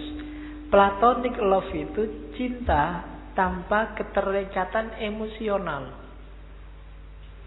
Itu kalimatnya agak ngeri. Lebih baik mencintai seseorang yang tidak mencintai kita, atau tidak usah dipedulikan dia cinta atau tidak pada kita. Kenapa? Kalau kita cinta seseorang terus dia juga cinta pada kita, maka akan lahir keterikatan. Keterikatan emosional. Dan keterikatan ini sumbernya sumpek, sumbernya galau. Jadi jangan sampai lahir keterikatan. Kalau dalam agama kan ya keterikatan cuma sama Allah. Keterikatan sama pasanganmu, karena kamu terikat, pacarmu disenyumin cowok lain apa cewek lain aja hatimu sakit. Karena kamu terikat. Katanya Plato di Phaedrus ya, mbok sudah cintai yang tidak cintai kamu, itu lebih aman malah. Susah ya teorinya. Masa Pak gak suka kita cintai? Iya, karena orang yang tidak mencintai kamu dan kamu cintai, di antara kita berdua tidak ada keterikatan emosional. Jadi aku bebas berbuat baik terhadap dirimu maupun engkau terhadap diriku, enak. Kalian baik sama sahabatmu yang tidak ada keterikatan emosional kan enak. Kamu bebas melakukan apa aja dan tidak mungkin sedih. Yang bisa berkhianat kan orang yang punya keterikatan emosional sama kita. Kalau sudah jadi pacar, ngobrol sama cowok lain, kamu sebut pengkhianat. Tapi kalau nggak pacar, ya terserah dia ngobrol sama siapa saja, kan nggak ada pengkhianat. Ketika ada keterikatan emosional, lahir harapan-harapan, keinginan-keinginan. Kalau sudah lahir harapan dan keinginan, pasti di situ muncul kekecewaan. Yang tidak berharap, ya tidak kecewa. Nah, rumusnya di situ. Karena kamu terlalu banyak keinginan, terlalu banyak harapan, ya kamu kecewa. Pasti ada kecewanya. Jadi kalau ada hari ini yang sedang sumpek atau galau dan kamu bingung karena apa, kurangi harapanmu. Iya, kalau rumusnya Ki Ageng Surya Mentaram kan gitu. Ketika keinginanmu banyak, itu kan bahasa dia mulur dan gak terpenuhi, kamu kecewa. Biasanya terus mungkret. Setelah mungkret, kamu ulur lagi, tidak bisa lagi mungkret lagi. Jadi tidak, jangan terlalu banyak harapan. Berbuat baik aja. Tidak usah diembel-embeli apa-apa. Kalau dalam agama ikhlas saja, tidak usah pamrih apapun. Jadi cinta tanpa keterikatan emosional. Oke. Nah, malah kalimatnya Phaedrus itu ngeri. Cinta yang emosional membuat pecinta dan yang dicintai jadi bodoh, menjijikkan. Kalimatnya agak nggak enak. Cinta semacam ini ibarat cintanya serigala kepada domba. Kenapa? Membelenggu dia. Tidak bisa serigala jatuh cinta sama domba. Sedalam apapun cintanya, pada akhirnya kalau lapar ya dimakan. Oke. Jadi jangan ada keterikatan emosional. Suka boleh, tapi tidak usah bikin komitmen macam-macam. Nggak usah terlalu dalam secara emosi. Bikin komitmen tidak apa-apa wis. Asal jangan emosional. Ketika ada keterikatan emosional, maka muncul takut kehilangan. Akhirnya tergantung. Susah kan kalau sudah tergantung. Ayo, jangan gitu. Kalau gitu tak putus loh. Oh ya, ndak. Ya kan sudah, kamu tergantung sudah. Tiap hari kamu nggak bisa tenang. Diancam, diputus terus. Nggak jemput aku, telat 5 menit tak putus. Wah, sumpah tiap hari kamu tergantung. Gitu. Biasanya berangkat kuliah berdua, sekarang sendirian, nggak enak ya. Ya salahmu dewe, kamu tergantung. Biasanya makan di kantin berdua, sekarang sendirian, nggak enak ya. Salahmu dewe, tergantung. Kamu jadi galau sendiri, sumpek sendiri. Jadi rumusnya platonic love yang pertama, jangan ada keterikatan emosional. Oke. Suka, tidak suka silahkan aja, tapi jangan terikat dan tergantung. Kalau kamu ada dalam wilayah ini hari ini, segeralah melepaskan diri. Katanya Plato, sama kayak domba yang kamu harus segera melepaskan diri dari serigala. Kalau enggak, lambat laun kamu akan dimakan. Pasti kamu akan sedih. Jadi, biar tidak sedih, jangan ada keterikatan emosional. Sekalipun kamu sukses menikah, apa sih di dunia ini ikatan yang tidak terpisah, pada akhirnya juga terpisah. Suami istri pun ya pada akhirnya terpisah. Tidak ada yang langgeng berdua terus, tidak ada. Kayak di ramalan-ramalan itu loh. Kalau kamu misalnya ada ramalan jodoh itu, jangan menikah sama ini. Kalau menikah salah satu akan meninggal lebih dulu. Kan menurut ramalannya. Nek saya ya mending, alhamdulillah. Kalau meninggalnya bareng itu malah gawat. Biasanya meninggal bareng itu kecelakaan. Ya enak meninggal salah satu gantian. Itu lebih aman. Kalau meninggalnya berdua ya malah ngeri biasanya momennya. Oke, jadi emosi dan ketergantungannya tidak usah diikutkan. Biar cinta tidak jadi sumber kesedihan. Terus rumusnya ini katanya Socrates. Love is desire for the perpetual possession of the good. Ini loh sebenarnya cinta itu katanya Socrates. Kalau kamu bisa sadar sebenarnya kenapa kok kamu suka sama lawan jenis, kamu kadang cinta sama sesuatu, apapun sesuatu itu apa? Ada desire. Love is desire. Yang kamu inginkan sebenarnya kebaikan, tapi kamu nggak sadar. Sadarilah kalau kamu cinta sesuatu, termasuk cinta lawan jenismu, suamimu atau istrimu atau pacarmu, sebenarnya dalam dirimu itu berawal dari dorongan untuk nyari yang baik. Rumusnya gini katanya Socrates. Ini loh awal-awalnya. Yang pertama, manusia itu kan punya sifat dasar agak serakah. Keinginannya banyak. Yang diinginkan itu biasanya untuk kebahagiaan. Yang kita inginkan menuju kebahagiaan itu kan segala yang kita anggap baik. Ya kan? Jadi kita kan ingin sesuatu. Kamu jatuh cinta sama seseorang, itu kan karena dalam diri yang kamu jatuh cintai itu, di situ kamu anggap ada kebaikan untuk dirimu. Maka kamu ingin meraihnya. Jadi cinta itu sebenarnya keinginan untuk meraih kebaikan. Cuma kamu tidak sadar. Ketika kamu jatuh cinta sama perempuan itu, kamu menganggap dalam diri perempuan itu ada kebaikannya untuk dirimu. Rumusnya itu sebenarnya. Jadi cinta itu keinginan untuk menuju kebaikan. Nah, jangankan manusia, katanya Socrates, segala sesuatu itu bergerak untuk memperoleh yang dia anggap baik. Tumbuhan itu kan tumbuh juga meraih yang dia anggap baik untuk dirinya. Kalau ada semut tiba-tiba jalan di depan sini, itu kan dia nyari mungkin makanan, mungkin teman ngobrol, mungkin yang dia anggap baik untuk dirinya sendiri semut. Itulah cinta. Jadi makanya katanya Socrates, alam semesta ini bergerak karena cinta.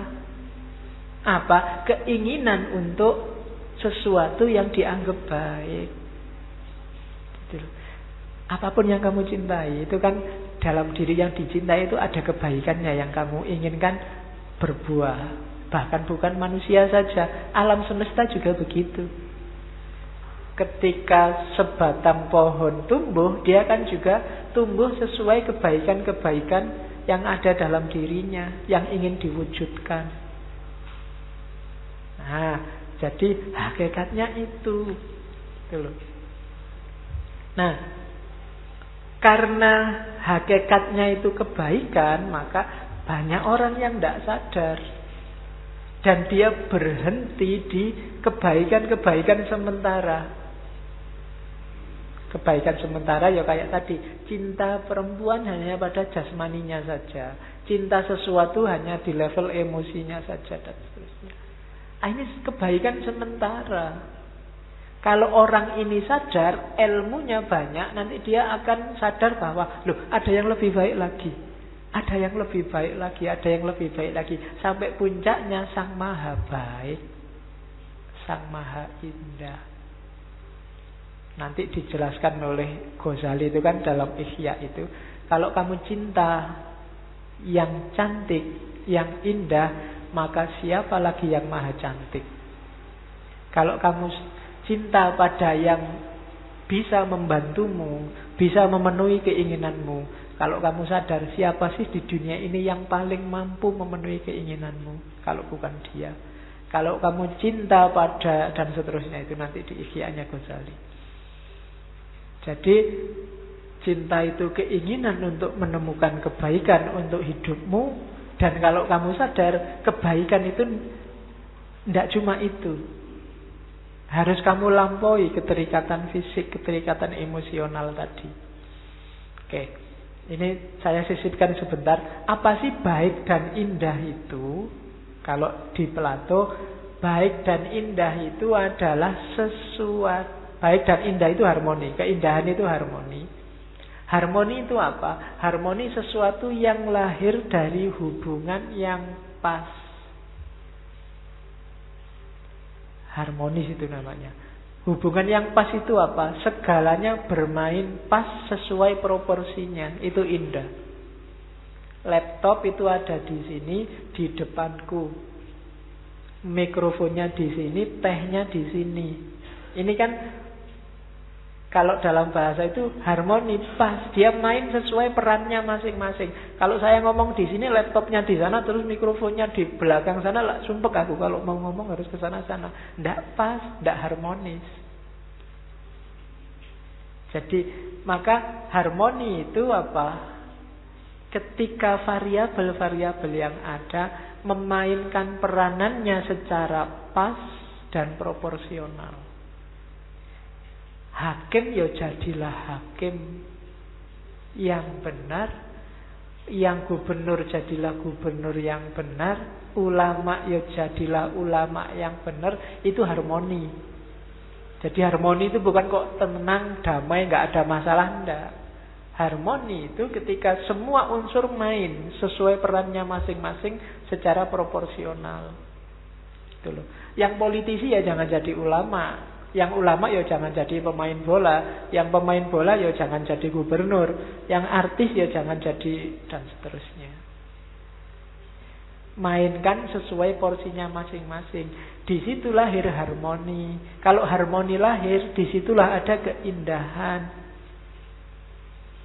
Dan kalau sesuatu sudah bermain sesuai porsi dan proporsinya, itulah kebaikan. Jadi yang indah pasti baik, yang baik pasti indah. Itu rumusnya. Dan itu yang kita kejar. Orang itu sebenarnya mengejar ini, kebaikan dan keindahan, porsi dan proporsi yang pas. Yang baik untuk dirimu ya berarti yang pas secara proporsional dan porsional. Kalau kamu kuatnya makan cuma 2 piring, ya makanlah 2 piring, jangan 5 piring. Itu tidak baik dan tidak indah. Kalau kamu makan 5 piring, ya lahirnya penyakit. Dalam sehari tubuhmu kuat menampung gula berapa, ya itulah kuatnya. Kalau kamu berlebihan, dia jadi penyakit. Itu porsional dan proporsional. Oke. Terus, nah, dari asumsi tadi, maka sekarang kita lihat jatuh cinta itu berarti apa? Jatuh cinta itu gini loh, berawal dari kesadaranmu untuk nyari kebaikan. Kebaikan untuk apa? Untuk dirimu. Kenapa kamu nyari yang baik untuk dirimu? Karena kamu tahu hidupmu itu tidak sempurna, ada kurangnya. Kamu butuh yang lain, yang baik untuk membuat hidupmu baik. Kesadaran inilah yang membuatmu jatuh cinta pada yang di luar dirimu. Kenapa kamu nyari pacar yang lembut? Karena aku sadar, Pak, diriku ini kasar. Kok kamu nyari yang cakep-cakep? Saya jelek, Pak. Ya, nyari yang indah. Orang itu selalu nyari yang dia tidak punya. Nah, jadi yang dia anggap baik untuk dirinya karena dia sadar dalam dirinya ada kekurangan-kekurangan. Oke.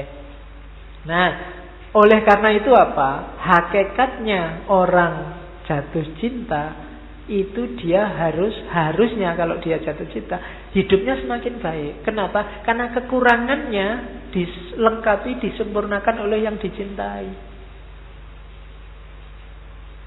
Karena punya pacar yang sangat sabar, sedangkan kamu aslinya pemarah, lama-lama kamu nggak pemarah lagi. Belajar dari pacarmu. Disitulah harusnya orang jatuh cinta. Jadi jatuh cinta itu jangan saling mendikte, tapi salinglah terbuka untuk belajar, untuk saling bikin lebih baik. Itulah cinta. Jadi ketika tanpa cinta kemarin kamu sepi, mudah galau, mudah marah, kualitas hidupmu rendah, besok setelah kamu jatuh cinta ada yang membantu kamu untuk meningkatkan ini. Ya cinta nggak cuma sama pacar, mungkin sama guru, sama teman. Bersama-sama mewujudkan kualitas hidup yang lebih baik. Maka nggak usah takut, Pak. Jangan-jangan kalau saya pacaran musyrik, Pak. Allah jadi nggak nomor satu lagi loh. Caranya jangan begitu. Bersama-sama pacarmu berdua nomor satukanlah Allah. Bersama-sama orang tuamu mengesahkan Allah, menjalankan perintahnya. Jadi nggak kok terus menyembah orang tua, menyembah pacar, nggak kok terus menuhankan kiai, tidak begitu. Bersama-sama kiaimu kamu, karena cinta pada ustadzmu, pada kiaimu, kamu belajar untuk semakin dekat sama Allah. Karena kalau kamu sendirian, kamu tidak bisa mendekat sama Allah, kurang ilmunya, dibantu oleh kiai. Jadi cara berpikirnya begitu. Bukan kok kiai kok dijadiin Tuhan, pacar kok sampai segitunya, kayak enggak. Bukan dengan cara kamu punya pacar terus Allahnya hilang, tidak begitu harusnya. Justru dengan punya pacar, dulunya kamu malas ke masjid, sekarang rajin ke masjid. Kenapa? Pacarnya yang nyuruh, tidak apa-apa. Jadi kemarin malas ngaji, sekarang rajin ngaji. Kenapa? Ada yang diincar di antara yang ngaji misalnya. Ya tidak apa-apa. Nah, jadi situasi jatuh cinta itu arahnya ke situ, ke hidup yang semakin baik. Karena hakikatnya jatuh cinta itu kamu sedang nyari yang baik untuk hidupmu. Oke, nah tempuhlah jalan ini akhirnya katanya Plato. Gini loh, biar kamu bisa naik kelas dalam cintamu. Jadi jalan cinta itu yang pertama tidak apa-apa wis, diawali dari fisik. Cinta hanya pada satu orang. Tapi belajar terus katanya Plato, cari ilmu terus sampai kamu paham bahwa kalau itu fisik ternyata ini cantik, itu juga cantik, ini indah, itu juga indah, banyak. Nah, karena itu apa? Kalau sudah kamu sadar kecantikan itu banyak, tidak bisa didasarkan pada jasmania, naiklah kelas. Jangan jatuh cinta lagi hanya pada satu yang indah, tapi jatuh cintalah pada semua keindahan. Ini levelmu naik lagi, sudah bukan lagi pacaran fisik kayak yang diinginkan oleh Sokrates. Terus level ketiga, sadarilah ternyata ketika kamu jatuh cinta pada semua keindahan, ternyata sadarilah keindahan ruhaniyah itu ternyata jauh lebih indah daripada keindahan jasmaniyah. Jadi jatuh cinta pada satu orang, jatuh cinta pada semua yang indah, dan sekarang jatuh cinta pada sifat keindahan, sifatnya jiwa. Dari sini maka, dari situ kalau diurainya Plato, maka kamu akan cinta pada masyarakat, keindahan sosial, keindahan moral. Itu kan sifatnya keindahan jiwa. Termasuk indahnya ilmu, indahnya pengetahuan. Di situ kita bisa jatuh cinta. Disitulah filosofia, cinta pada kebijaksanaan. Filsafat ada di level ketiga. Ketika kamu sadar bahwa keindahan jiwa itu lebih indah daripada keindahan fisik. Keindahan intelek, keindahan pikiran itu lebih tinggi dibandingkan keindahan fisik. Itu level ketiga. Terus level keempat, level yang paling tinggi apa? Kalau kita sudah sadar bahwa keindahan jiwa itu penting, selanjutnya kita bertindak, berperilaku, berpikir, ngomong atas dasar keindahan tadi. Ini level cinta yang paling tinggi. Pikiran kita, kata-kata kita, keyakinan kita, perbuatan kita, semua atas dasar keindahan yang sudah kita pahami. Inilah hidup atas dasar cinta. Jadi cinta itu tidak berhenti kamu kawin. Kalau kamu sampai menikah tapi yang kamu cintai hanya satu itu, kamu belum menyadari bahwa selain satu ini masih banyak sekali keindahan yang lain, ya kamu belum naik kelas, belum masuk ke mahabbah, masih mawaddah. Jadi level 1 itu mawaddah, level 2 itu mahabbah, level 3-nya rohmah. Rohmatan lil alamin itu cinta sebagai kebajikan sosial, cinta pada sesama. Karena kamu sadar kebajikan moral, kebajikan jiwa itu lebih penting daripada keindahan fisik. Nah, baru setelah mawaddah, mahabbah, rohmah, hidupmu jadi sakinah dan bisa melahirkan itu dalam kehidupan nyata. Perilaku, kata-kata, perbuatanmu adalah perbuatan cinta. Buahnya pasti rahmatan lil alamin. Jadi untuk bikin hidup ini penuh rahmat itu kan bahasa lain dari penuh cinta. Cinta kita harus naik kelas, tidak berhenti pada level fisik. Juga tidak mengandalkan jumlah. Yang kedua itu kan jumlah. Jadi semuanya indah itu kan jumlah. Tapi naik ke level ketiga, terus diwujudkan di level keempat. Itulah jalan cinta. Nah, kalau kita sudah punya cinta yang semacam itu, maka cinta kita akan jadi faktor pengembangan diri. Cinta membuat kita lebih baik, lebih baik, lebih baik terus. Bukan cinta yang jadi sumbernya galau. Bukan cinta yang bikin kita sumpek. Bukan kita yang jadi sumber masalah. Tapi cinta yang meningkatkan kualitas hidup. Cinta yang tidak egois, cinta yang tidak aku. Dengan cinta yang semacam ini, kita sadar bahwa aku ini tidak lengkap, aku butuh yang lain. Butuh kebaikan yang semakin baik, semakin baik. Sehingga aku butuh orang lain. Nah, ini di kalimat terakhir itu saya sebut teori ini antitesis dari yang bilang bahwa kalau kamu jatuh cinta, biarkan pasanganmu apa adanya. Lo apa adanya, kalau bagus tidak apa-apa. Kalau apa adanya jelek, ya jangan. Harus semakin bagus. Kalian berdua harus semakin baik, semakin baik. Ku hargai dirimu apa adanya. Meskipun kamu tukang bohong, ya tidak apa-apa. Bohong aja sesuai jati dirimu. Ya tidak begitu. Kan sekarang banyak teori yang bilang bahwa kalau kamu mencintai, biarkan dia apa adanya, jangan dipengaruhi. Ya kalau pas baik semua sih tidak apa-apa. Tapi kalau ada yang jeleknya ya jangan. Jadi cinta itu saling memberdayakan untuk pengembangan diri. Oke. Ya, sudah jam 10. Ada beberapa, kalau Plato itu kaya kutipan karena tulisannya banyak. At the touch of love, everyone becomes a poet. Kalau sudah jatuh cinta, setiap orang akan jadi sastrawan. Ya, cirinya gampang sekarang. Kamu cek ya Facebooknya teman-temanmu.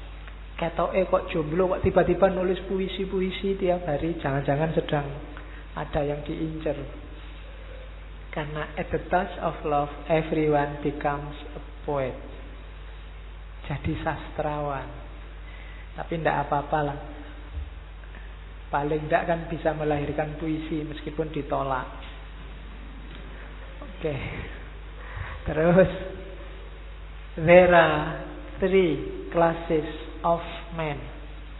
Urusan cinta-cintaan, manusia terbagi 3. Lovers of wisdom, lovers of honor, and lovers of gain. Jadi yang paling awal levelnya paling tinggi. Silahkan kamu cermati dirimu masing-masing. Kamu itu pecinta kebijaksanaan atau pecinta kehormatan, status sosial, ataukah pecinta pemerolehan? Pemerolehan itu ya tidak cuma harta. Pemerolehan itu punya pacar banyak, dapat pacar apa, berapa, dan seterusnya. Itu kan pemerolehan. Kalau kamu hanya fokus di sini, yaitu levelnya level paling rendah, lovers of gain, pencapaian-pencapaian. Ada yang lovers of honor, kehormatan, yang dicintai statusnya. Ada yang lovers of wisdom, pecinta kebijaksanaan. Jadi nanti di teorinya Socrates dan Plato kemarin kan, level kebijaksanaan paling tinggi itu adalah filsafat. Level cinta paling tinggi juga adalah filsafat. Lovers of wisdom. Itu 3 kelas manusia. Love is the joy of the good, the wonder of the wise, the amazement of the gods.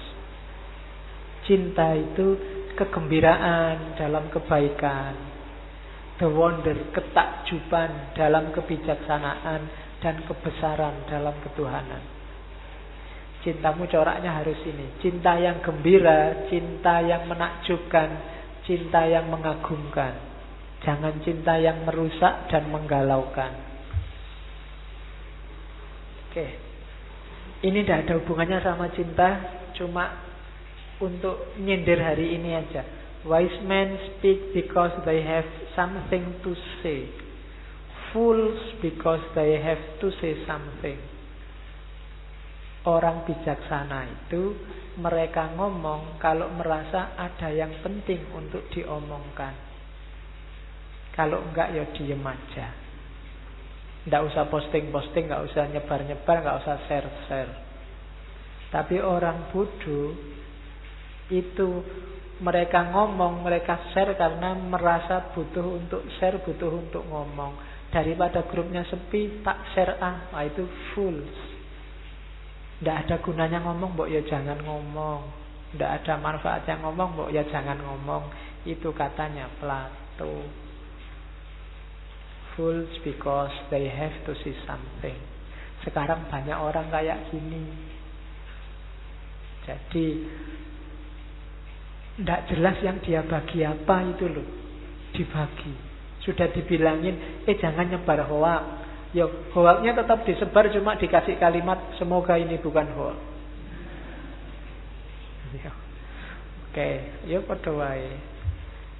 Terakhir ini, don't let anyone rent a space in your head unless they are a good tenant. Jangan biarkan siapapun menyewa tempat di kepalamu, kecuali mereka penyewa yang baik. Jangan mau otakmu dititipi informasi-informasi sampah yang tidak penting. Buangan yang bikin susah, bikin kamu marah tidak jelas karepe opo, bikin kamu seneng juga tidak jelas karepe opo. Itu berarti otakmu sedang jadi persewaan ide. Jangan disewakan pada orang yang tidak jelas. Pakai teorinya Socrates yang sering saya bilang, diceritakan di mana-mana, tentang triple filter. Jadi terimalah informasi hanya yang baik, yang benar dan bermanfaat. Itu kan kayak ceritanya Socrates. Suatu ketika ditemui temannya, Socrates, sudah dengar gosip belum tentang dirimu dan murid-muridmu dari orang-orang? Jawabannya Socrates, sebentar, sebelum kamu ngomong gosipnya, yang kamu omongkan itu benar apa salah? Jawab dulu. Jawabannya temennya, ya ndak tahu ya, wong namanya gosip. Gosip itu ya bisa benar bisa salah. Oke, yang kedua, yang kamu omongkan itu tentang hal yang baik apa hal yang jelek? Ya namanya gosip itu biasanya tentang yang jelek-jelek, yang baik-baik ya ndak jadi gosip. Yang kedua, oke. Filter yang ketiga, kira-kira kalau aku ngerti gosipmu itu ada manfaatnya ndak buatku? Jawabannya temennya, ya kelihatannya ndak sih, kamu sudah pinter apa-apa ngerti, ndak ada manfaatnya, mungkin buat apa juga. Terus jawab, loh kalau gitu kamu ndak usah ngomong. Wong yang kamu omongkan itu sesuatu yang ndak mesti benar, bukan hal yang baik, dan nggak ada manfaatnya bagiku. Udahlah ngomong yang lain aja. Filter ini pakailah untuk semua bidang hidupmu hari ini, termasuk medsos. Begitu ada postingan masuk, coba cek itu tentang apa sih? Kira-kira sudah pasti kebenarannya apa belum? Isinya baik-baik apa jelek-jelek? Jangan salah, dalam Islam itu beritanya benar, tapi ngomong orang lain itu disebut ghibah. Beritanya benar, kalau beritanya salah namanya fitnah. Dua-duanya sama-sama jelek. Dan filter yang ketiga, ada manfaatnya nggak buatmu? Kalau nggak ada manfaatnya, singkirkan aja. Nggak penting. Mikir yang lain. Makanya tema-tema ngaji filsafat menurut saya harus digeser dari mainstream. Yang lain ngomong apa, kita ngomong apa. Ben wae, ora nyambung ya ora apa-apa. Biar kamu teralihkan dari rutinitas yang sering menjebak. Orang semua sekarang ngomong penistaan, ngomong jenis-jenis itulah. Nanti melaporkan, ya kan? Nanti sing sumpek polisi nih. Satu orang kasusnya 5. Nanti yang jadi saksi jadi tertuduh. Datangkan saksi lagi, saksinya ini jadi tertuduh lagi. Terus suwe-suwe yang entek polisinya sumpek nyari hari untuk sidang itu. Kita kan modusnya hari ini itu. Maka paling tidak kita nggak usah nambahi korban lagi. Kita nyari modus yang berbeda. Nah, syukur-syukur bisa menjalankan hidup gaya cinta kayak Plato hari ini. Oke, saya kira itu ya. Alhamdulillah sudah selesai sesi Plato. Minggu depan kita ngomong muridnya Freud, Erich Fromm, yang nulis The Art of Loving, seni mencintai. Baunya pasti lebih psikologis dan praktis. Tidak lagi kayak Plato yang lebih idealis. Oke, saya kira itu, kurang lebihnya mohon maaf. Wallahul muwaffiq, wallahu a'lam bishawab. Wassalamualaikum warahmatullahi wabarakatuh.